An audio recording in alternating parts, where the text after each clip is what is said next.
Welcome to What I Meant to Say, where we discuss parenting, relationships, and wisdom that can be passed down through generations. All right. Welcome to What I Meant to Say. Hakeem McFarlane, I'm excited for this one. How are you? Hey, better every day, growing and glowing. Thanks for having me.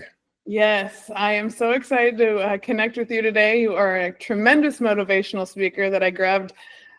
Your content on Instagram just lit me up, and I am so excited to talk to you about the Choose Yourself community.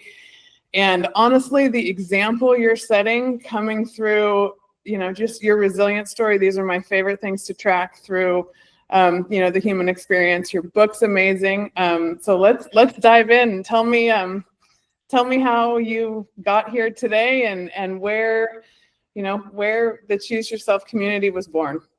Thank you. Appreciate that. And actually, the Choose Yourself community was born through content, but the Choose Yourself process, what I think we all go through, came from reflection and accountability. And the toughest part of my journey was accountability, because we always want to blame what was missing, what happened, who left me, who abused me. Oh my God, my skin color, my judge, my record.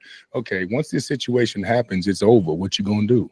So the process, for me, I feel we got life the way we think it is. Then we hit a breaking point. Then we go into a dark place.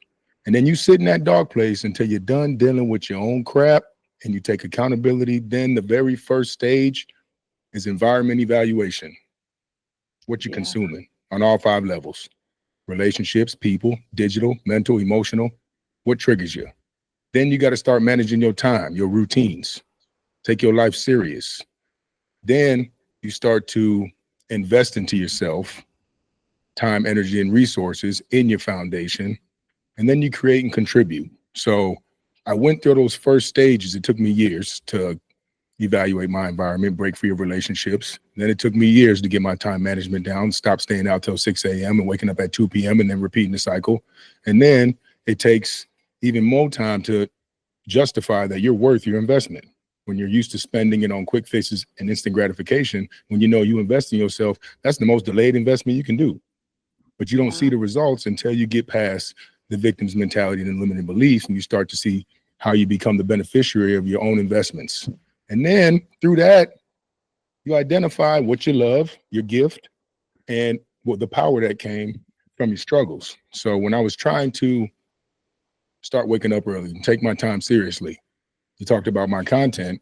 I've done content since Vine. Okay, I'm glad they deleted that, because that content was X-rated, and it was a different type of comedy. It wasn't like sexual, but it was just comedy about taboo, controversial topics, and I was just speaking my mind, which I do now, except I don't care about the controversies.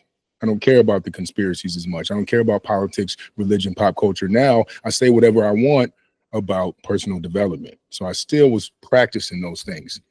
But when I had to wake up earlier, I was a self-snoozer. I say, don't snooze yourself, choose yourself. I was a snoozer, I was a napper, I was an excuse maker, and I was one that would go on a streak and fall off and go on a streak and fall off. And eventually, I talk about this in my book, the integrity loop is my alarm would go off and I press a video on YouTube, and it would be Eric Thomas, David Goggins, Tony Robbins, Will Smith, all the motivators, masculine motivators.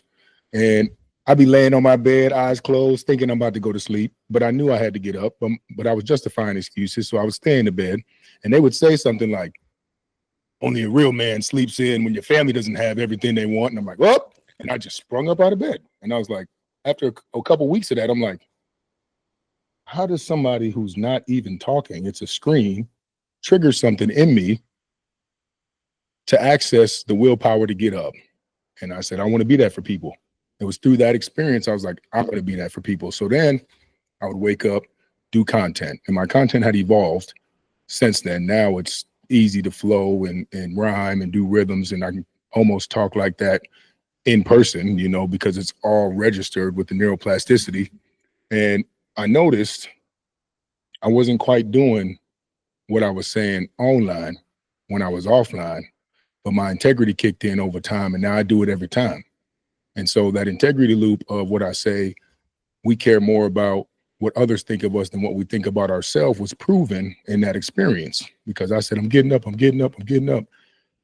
And I would still go out party some days. I'd still stay up late with a friend. I'd still spend out my budget. I'd still smoke this, drink this, eat this, wake up, post content. And then I'm like, damn, I'm lying. I was lying. What the hell? So Ooh. I wanted to create. So eventually my integrity got stronger. I would consume less toxins. I would talk less negative without even knowing it, because I wanted to stick to my word, because I cared what other people said and thought. Also, the feedback from others and the impact I had on others' lives by just speaking. I wanted to be the person they thought I was, because I was changing their life, but not mine. What are you doing? That's why I can't stand an overweight doctor, overweight trainer, overweight preacher. I ain't going to no dentist with no teeth. You don't even believe in your rituals. Why are you trying to tell me you can't even talk? Your dentures might fall out. Come on now. Yeah. So then I'm like, how can I get people to make content? At first, I'm like, you should make content. It'll help you. You should make content. It'll help you. People are like, I don't like my face. I'm like, okay, I get it. Some people don't really want to make content. So tell your family, tell your friends. And as I'm telling this to people, they're like, my family doesn't care. My friends don't care. I'm like, golly, y'all got all kind of excuses, which is what I had. And I'm like, what if I make a community that resembles my screen? So now you come into the Choose Yourself community and make a claim. You ain't got, it ain't your followers. It ain't your mama, ain't your friends. You can make a claim in this community. And by next week, if you don't do what you said, I guarantee you're going to feel a type of way, because you're going to come back in here and people are going to say they grew. They're going to talk about adversity and challenges. You're going to be like, everybody did it but me. The next week, I bet you do it. So you come in here, you make a claim. I'm going to wake up on time. I'm going to stop smoking. I'm going to stop spending out of budget. I'm going to stop with the coffee right away in the morning. I'm going to wait 90 minutes. I'm going to stop with the snooze button. You make a claim, eventually those claims, because you care about other people and the support you get from the group, they linger in your head in the morning when the alarm goes off. And you're like, I don't want it. I said I wouldn't snooze. I said I wouldn't get pizza for lunch every day this week. I said I was going to go to the gym. And now you're like, am I going to be who I said? Or am I going to be the old version? Now it puts you in that awareness of, am I going to be the old or the new one? The new one that I told people that didn't know me, that don't even care about my past, that will believe me if my actions are aligned. If my actions don't align, I've just deceived another person in my life like I did everybody I was with. That's the CYC. Accountability, make a claim, change your life. That is some solid advice. And yet there's so much out there right now that is working against this. And I know you've battled through, so many things that, like, when that shame trigger hits, right? Like, I've been here, I've been, and I read your book, with prison time and fights and, addiction and all of the things you're talking about. Like, how do you help people get real, but also just release the shame that we know if we're holding that, it holds us back, right? Like, you can't show up as that new version or make those little steps because we're being held down by the shame. Like, how did you do that? How did you release that shame?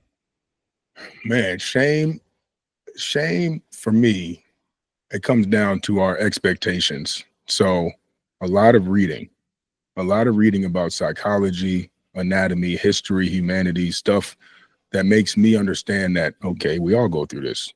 I ain't got nothing to be shameful for. And then you can find tons of other people like you who have dealt with it and persevered. That'll generate confidence. So stories, perspective, proven scientific facts about neurology, how the brain works, certain sections, how it's connected to the gut. Now you're like, maybe I shouldn't eat this. Maybe I won't feel shameful because I know what I'm putting in my mouth now. But that's why I say you got to GYM, grow your mind with inner size to understand your capabilities. If you sit in shame and you don't understand why you feel shame, and every action that you take is in response to feeling shame, then you're constantly living someone else's life because you're shameful. You think you're shameful. All you did was do something outside your expectation. That was supposed to happen anyways. Did you not? What happened to your faith? Why you feel shameful because you expected something and it didn't happen and you feel shameful. But that was written before you came to this planet. And you said everything happens for a reason, most people. If you believe in a higher power, connectivity of all of us, universal law, you believe in nature, any of that, understand you are just a blip on a planet spinning in a galaxy of millions. Your shame resonates with all of us. And the more you justify it, the more it impacts the people after you and the people around you. So Yep. Go reflect, man, reflect and research for sure. For sure. And you're tapping into that. I love the part in your book where you talk about the difference between religion and faith. And that's actually something that has always resonated with me. Like, we come from very different walks, but like when I tapped into faith instead of the rules of religion, like that mystical higher self, the place in us where the divine lives is the place where this authentic expression of yourself comes out. For real. And I can see it in your content. So you're so tapped into that. It's amazing. And they say that authenticity vibrates even higher than love, right? Heard that. So that is something that I always want to come through in the content that I put out. And I started learning those things that you were talking about when you dig in on the books and the podcasts and the mentorship that can come through people that you don't even know. And I started doing that for my kids because I was seeing the things that they were up against. And as a mom, you're going through your own stuff, but you're even more concerned about what your kids are going through. And then all of a sudden I started learning things for them. And I was like, oh, wait a second, this is for me. Right. Right. So, can you tell me, you and I have a connection through, the generational trauma lens, because that's something that I always, and what I really like to do is not just focus on the generational trauma, but focus on, the generational gifts and the things that we get even through the hardest things that have come through our families, but how we transform those to, level up the next generations of our family. There's like nothing that inspires me more. So can you take our audience back a little bit and tell them your story about, where you've come from and the things that really inspired you to make these generational changes? Hell yeah. I mean, when I was born, being raised by extended family, coaches, teammates, family, my mom worked hard. I was a single white mom. I had a Jamaican dad who was living the rock star lifestyle, traveling the world, partying. My mom put down the party in the moment she got pregnant. So thank you, Mama D. Also, shout out Mama D for the 16-hour labor and the C-section that we didn't even need to have the labor because we did a C-section anyways. So, thank you for that. But growing up, it was like I was an athlete and I was mixed. So 2 black from my white friends, 2 light from my black friends, but I knew I was the best at sports. So they respected me because I had a gift. I knew what my gift was. It was sports at the time. Sports was a tool to help me identify my gift. But I thought that was my purpose, and that's what I was going to play for the rest of my life. When we're raised into, here's your name, here's your language, here's where you live, here's what your income is, here you get reduced lunch, you get double lunch, you get to go in this class, even if you don't like it, you have to go special ed, here's your grade, you either pass or you fail, or you listen, or you go to jail, or you go to heaven, or you go to hell. We do all this, and it's like, if all these rules are out here, what's the point of going inside if I have to conform anyways? But the purpose is you can conform more confidently and more authentically if you know where you came from. You can be more of the personas and versions, characters and actors you got to be on your first date, first time on the job, when you visit your grandma, when you visit your kids, when you talk to dogs, when you're posting to an investor, when you're talking on a news show. You can't say the same stuff to your mama you do to your girl. That's weird. You can't talk to your kids the way you do your boss. That'd also be weird. You have to know the versions of you. And so a lot of times people will be stuck in suppression, retribution, will be stuck in a victim's mentality to where they play the victim everywhere they go. Or they're like, well, I'm black, I'm supposed to be loud. Well, not in the movie theater, man. We're all watching a movie here. But I'm black, supposed to like Kool-Aid. Oh, but my mom's white, so I'm a little more privileged. None of that even matters. So when we go back into ancestral and genetics, there's years of energy crossing, sacrifice, and reproductivity in our bloodline. That is already what loads the gun, good and bad. If you don't identify them, you're going to pull the trigger on the bad stuff, because society is created for you to pull the trigger on the bad genes, the diabetes, the victim, the stress, the neglect, the abandonment, because that's what we focus on, because you're still focused on the shame. You release the shame. You identify what came from Diabetes. Well, I know I can't eat sugar. What came from the abandonment? I know how to be a better dad. What came from the shame? Accountability and responsibility. Now you know what came from those. So the next time you visit a similar situation or adversity, you know immediately I could choose bad or good. I could choose what my mama did. I could choose what they say Black people should do. I could choose what society wants men to do who are athletes and dropouts and addicts and felons. I could be that. Or I could choose myself and choose my intention. So no matter how deep the roots go, it's in you. And your childhood definitely brings it out and strengthens it. But that's what I mean about the dark place. That's partially the dark place. If you're still stuck in a poverty mindset, the dark place is being broke your whole life. And until you snap that and you get done dealing with your own shit and you evaluate your environment, you set the foundation, you invest. Until you do that, you're going to be thinking you're broke and you're going to spend until you get broke. So we will be what we were conditioned to be until we start taking responsibility and accountability and detaching from the expectations and conditioning, researching outside of what we're taught. Stop doing what everybody else is doing. How are you going to be authentic if you're doing the same thing? The power is in the story, but we don't want to face our story because our viewpoint on the story is shame, guilt, abandonment, and negative. But there's beauty in all that.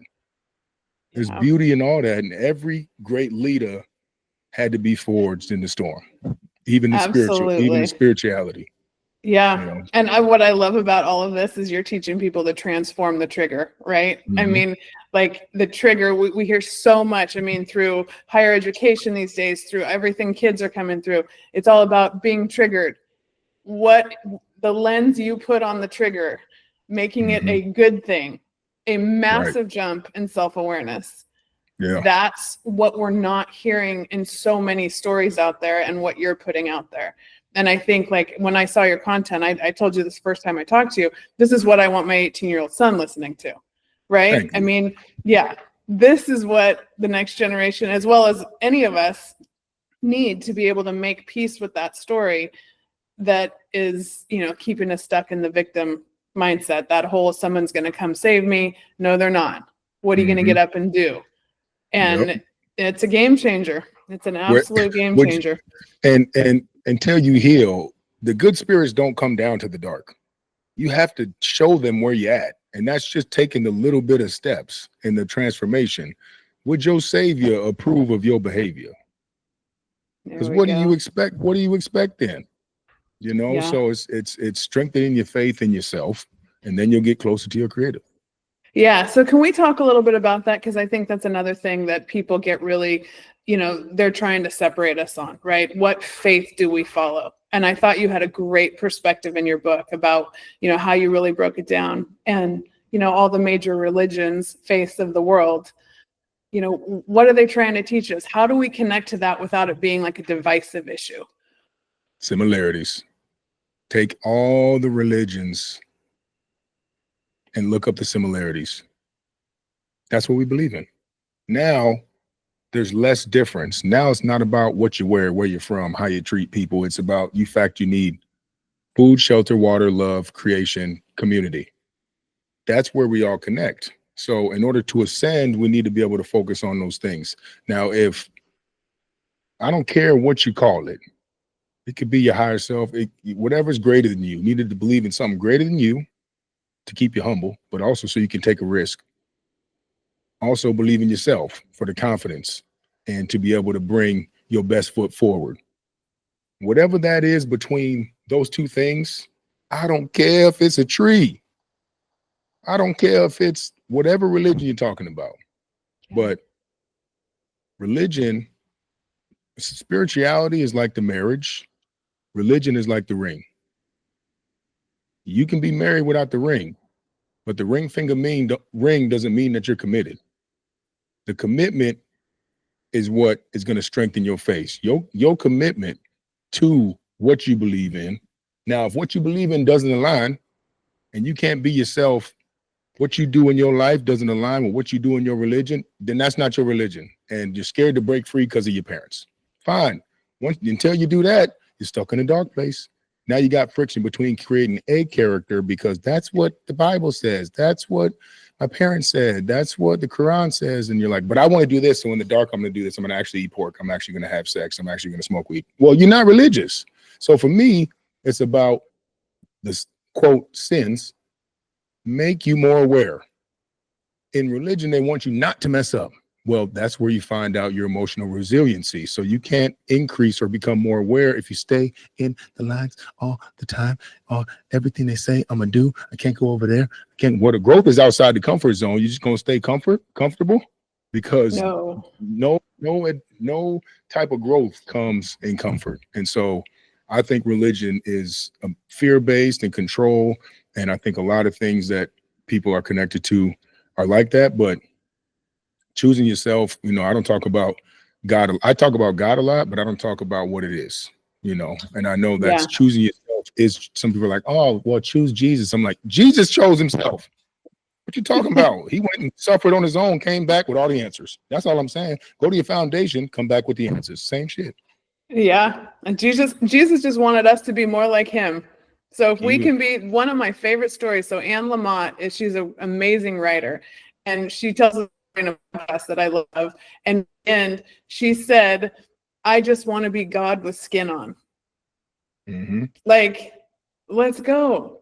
Whatever that is for you, it's so simple. That's what the world needs. And that authenticity of being human is going to resonate so much more than any kind of perfect story anyone can tell. Because if they're telling the perfect story and they're trying to be the guru, it's not real.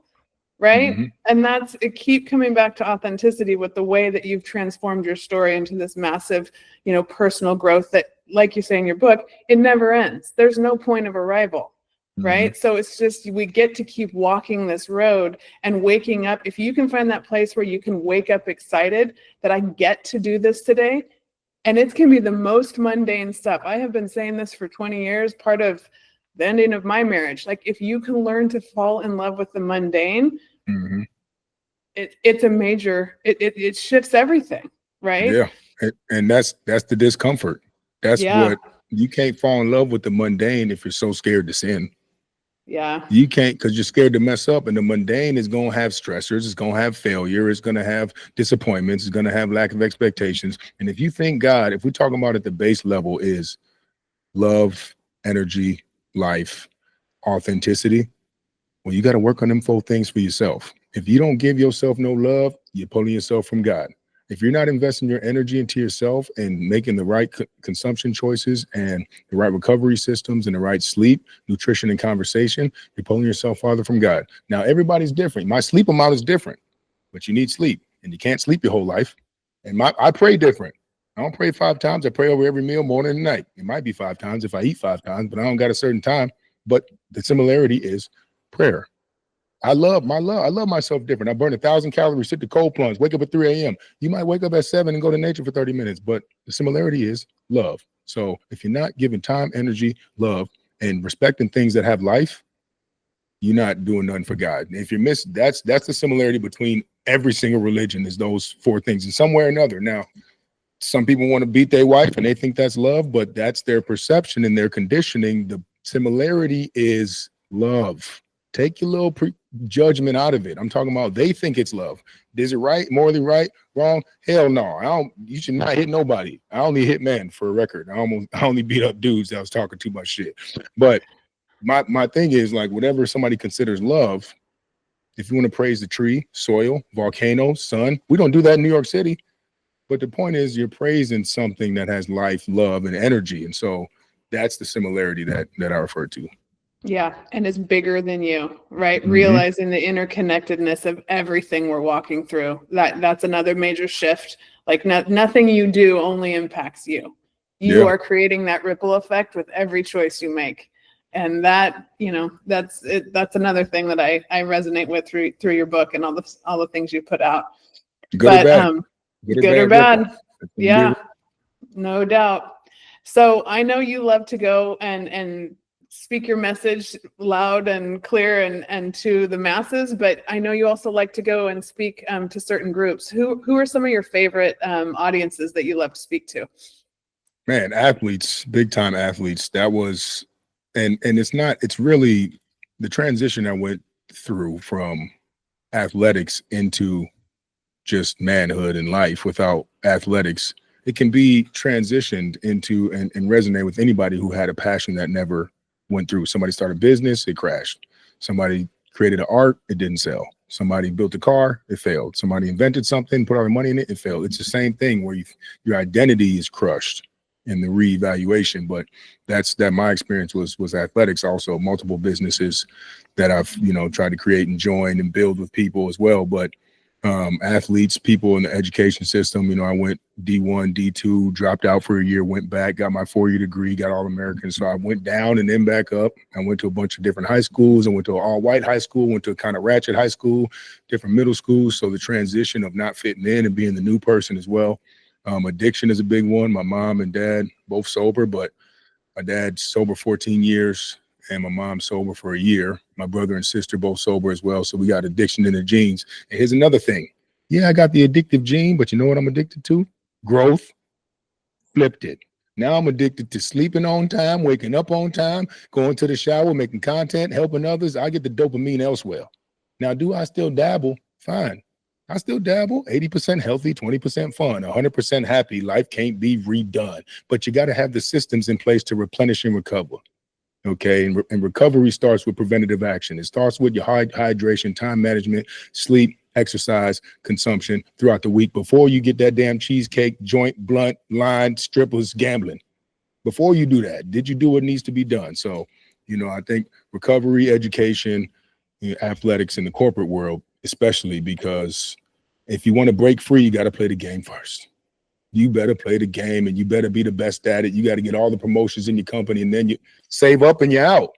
But you can't be your best. You can't perform the best if you don't do what you say when you sleep, because now you don't believe in your word when you get to work and you be talking half-assing your commitments and justifying excuses because it's part of your habituality now because you do it every night. You stay up late playing the game. It's time to cut all that out for 3 years, save up the money and get out that and then make another business of your own. So those are my industries of passion for sure. I love it. I have commonalities with you on all of those tracks. Like I can check them off. I can tell you the story. They all are so incredibly foundational and motivational in our lives. And if you didn't come through sports, maybe you came through music. One of my daughters came through theater. Whatever that passion is, you gotta discover what it is, right? And but I think all of your messages to go to those crowds because you walk it so authentically and you're so able to tell people your story. And I think there's so many people out there that, and I've noticed this in my own life. When I got a divorce, I thought people weren't going to let their kids come play at my house. I was so ashamed, right? And that's the world that I grew up in, right? And the first time I told somebody, oh, we're getting a divorce, she just looked at me and said, did you not know this was my second marriage? And I was like, no way. And I said, oh, okay. So yeah, this is incredibly painful, like the worst thing I've ever been through, but it's just like everybody else. Yeah. So you don't usually get the finger pointed at you. You get me too. I've been there. Yo, right? That was a big point for me because I've been in the liquor industry for 15 years. And when I started developing Choose Yourself, it was basic level because I was basic level in my growth where it was just, wake up, work out, do what you say. That was it, mostly just simple fitness influencer. And as I evolved and I had to keep evolving, I got to a point where I grew. And then one time somebody was like, well, what do you do for a full-time job? And I was like, because I have a liquor company. So I'm like, oh, I don't know if I should say this. That's going to ruin everything. And I said it and everybody's like, where can we buy it? I was like, oh, y'all don't really care? And then I had to try to implement the balance because I had to add in that component, which then turned into sugar, liquor, weed, porn, nicotine, caffeine, gambling, processed food, screens, binge watching, spending out your budget. That's also 20%. For me, I like to go out, good drinks, good food, good people, stay out past my bedtime with a curfew of 2 a.m., wake up at 8, and then go to the gym at 9, sauna, cold shower, stretch, cardio, and then get back to work at noon. And right there, boom, that'll be my night out. Whatever, twice a month, whatever, and vacation. But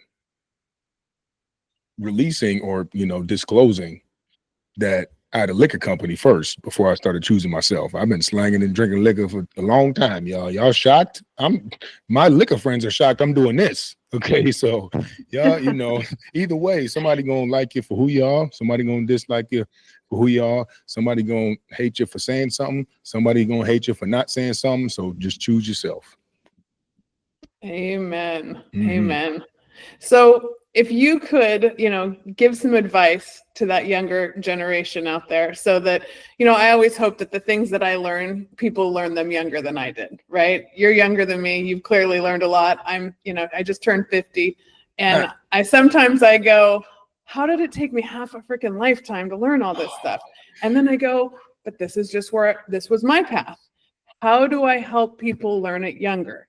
So what are some of your advice? I got my 18-year-old, he is my focus right now.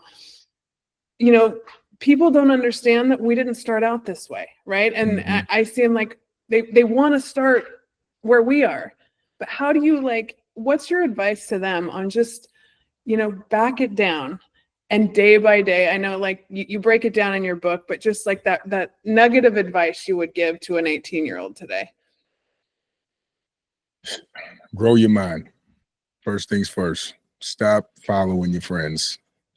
Stop following, I know you got to go to school, but after school, we have to do the evaluation. And a equation that I've kind of developed through research and also coaching people is your gift, something you can do, you didn't ask for it, not a lot of people can do it. What is it? You might have had it and they shut it down. They said, stop singing in class. You stop singing. It might be singing. It might be drawing, but you got in trouble for drawing on the wall. So you got to find out what that is. And that's something that comes easy that no one else can do. People are like, some people have had been asked, how do you do that? And you're like, I don't know. I can just do it. Gift. That's what it is. Talking for me. I've been talking my whole life. I've been talker, rhymer, rhythm, witty. It got me in trouble all the time. I got kicked out of class all because I'd be talking shit and cracking jokes and they're hilarious right off the top of my head. And they're like, how do you? I'm like, that wasn't even the one I wanted to say. I just didn't want to get suspended for a week. I just wanted one day. Bars. And then you take your passion, something you would do for the rest of your life for free. Got your gift and your passion. And then the hardest part is going in your story and finding your power. And so the combination of those three, somebody might have your gift, they might have your passion, but they don't have your gift, passion, and story. That's how you can create something that is sustainable through an economy because you're just being you. Now you just monetize the value you add to others because you actually know it.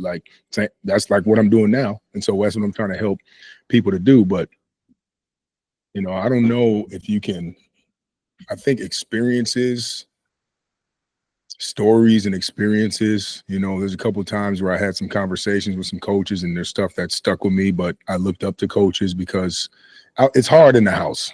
I didn't listen to my mom and dad at all, but the moment someone else said it, I was like, I didn't even think, oh, my mom's been saying that. I was like, you're right. And I would just change. Or I'd hear something online and be like, oh, great. I would change. Although people have been telling me to change this whole time, but there's certain ego and certain conditioning that doesn't allow me to listen to you. Either I care about you too much, or I don't care about you too much, or I know too much about you, or I don't know enough. So, that experience, getting people to tell stories that they can see themselves in. Yeah. That's what I love about storytelling is it disarms everyone. They see that you've been there too. Yeah. And I don't believe in getting stuck in your story, but that's the other thing I love about your content is you transform the story. So man, it took a lot, man. Like I would disclose certain parts, and every time I disclose something, it wasn't as bad as I thought it would be. I was like, if I say this, they're gonna look at me like I've been fake. Nope, nothing. They're like, oh shit, me too. That's crazy. You been through that and you acting like this? Wow. Yep. So it's so great. I love where you're going with this and how people can connect with you to find the Choose Yourself community, come have you speak. I have a million ideas. I love all of my athletes around here. I would love to get you in there to speak to all these kids because this is the message that they need.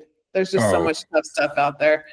Well, it sounds like we're about to make a great team because The first thing is that we all have to believe in the same mission, obviously, Yeah. and that's what we do through our story and authenticity. But Big Dream Hakeem on Instagram, I got a link on there, but also Choose Yourself channel, YouTube.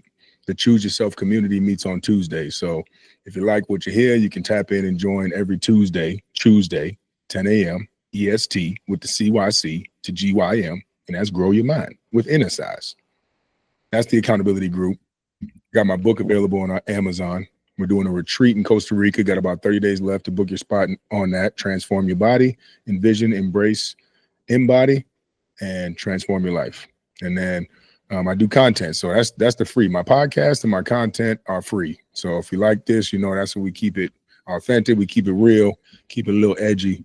And, I'm always continuing to try to develop myself. I'm never going to arrive.